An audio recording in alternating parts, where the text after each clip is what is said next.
Hello friends, welcome to my YouTube channel. मैं अनुभवी लाई हूँ आपके लिए एक नई वीडियो। और इस बार का टॉपिक बहुत ही सिंपल है सुनने में, बट थोड़ा सा कंफ्यूजिंग है। तो आज हम डिस्कस करने वाले हैं दो चीज़ के बीच का डिफरेंस। तो डिफरेंस किसके बीच का रहेगा? एक होगी आपकी एंटी कोगुलेंट ड्रग और एक होगी आपकी एंटी प्लेटलेट ड्रग। तो सबसे पहले देखते हैं कि इन दोनों में मेन डिफरेंस क्या है। एंटी कोगुलेंट जो ड्रग होती है उसका काम होता है कि वो कोगुलेशन मतलब जमाने की जो प्रक्रिया है, प्रोसेस है, इसको जमाने की, खून को जमाने की प्रोसेस, उसको स्लो कर देती है। ठीक, जैसे कुछ ऐसे डिफेक्ट होते हैं जिसमें बहुत ज़्यादा खून जमने लगता है शरीर में, तो उसमें एंटी कोगुलेंट देते हैं जिससे जो ये जमने वाली प्रक्रिया है या कोगुलेशन प्रोसेस है उसको कम कर दिया जाए। ओके, और उधर ही देखेंगे एंटी प्लेटलेट को।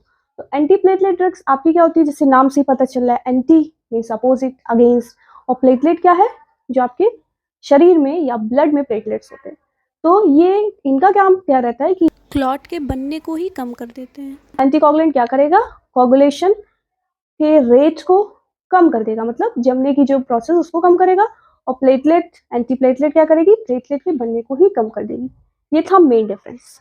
हमने डिस्कस तो कर लिया कि क्या क्या डिफरेंसेस होते हैं मेन। अब देखते हैं कि कौन सी ऐसी कंडीशन है जहाँ पे एंटी कोगुलेंट ड्रग देंगे और कौन सी ऐसी कंडीशन है जहाँ पे एंटी प्लेटलेट ड्रग देंगे। अगर हम मोस्ट कॉमन की बात करें तो एंटी कोगुलेंट ड्रग आपकी डीवीटी में दिया जाता है। DVT stand for deep vein thrombosis. ठीक, इसमें क्या होता है कि एबनॉर्मल ब्लड जमने लगता है, तो हम यहाँ पे एंटी कोगुलेंट ड्रग देते हैं।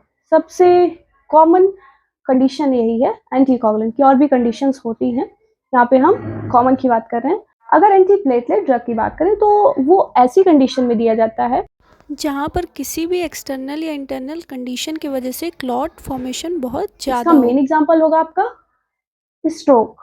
जैसे कभी हमें एक्सीडेंट हो गया, चोट लग गई, तो क्या हुआ, इंटरनल ब्लीडिंग हो रही थी जिसकी वजह से खून अंदर ही जमने लगा, तो उस कंडीशन में एंटी प्लेटलेट देंगे जैसे, और क्लॉट का फॉर्मेशन ना हो। और सर्जरी के बाद भी हम देते हैं एंटी प्लेटलेट।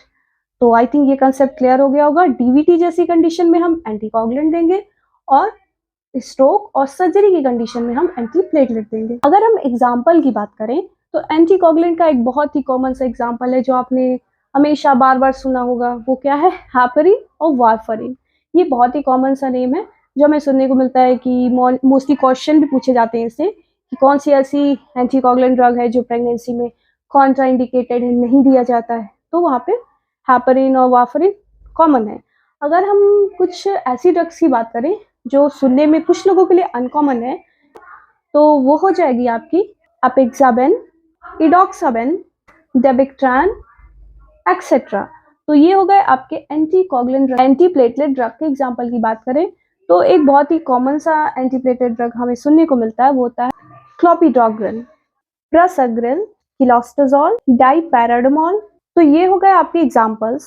तो इस वीडियो में हमने डिस्कस किया कि एंटी कोगुलेंट ड्रग क्या होते हैं या मेन एक्शन क्या होता है उनका, और एंटी प्लेटलेट ड्रग क्या होते हैं। आई थिंक आपको ये वीडियो अच्छी लगी होगी। बहुत बार कुछ ऐसे टर्म्स होते हैं जिसमें हम कंफ्यूज हो जाते हैं कि उनका मेन एक्शन क्या है। इस वीडियो के हेल्प से मैंने एक बहुत ही सिंपल सी कंफ्यूजन है, बहुत बार हमारे कॉम्पिटेटिव एग्जाम में हमारे इस कंफ्यूजन के कारण कि एंटी कोगुलेंट या एंटी प्लेटलेट के बीच में डिफरेंस क्या है या कौन सी ड्रग उसमें आती है कौन इसमें आती है, एक माइनर सी मिस्टेक होती है, हमारे माइनस मार्किंग या फिर सिलेक्शन से रह जाते हैं।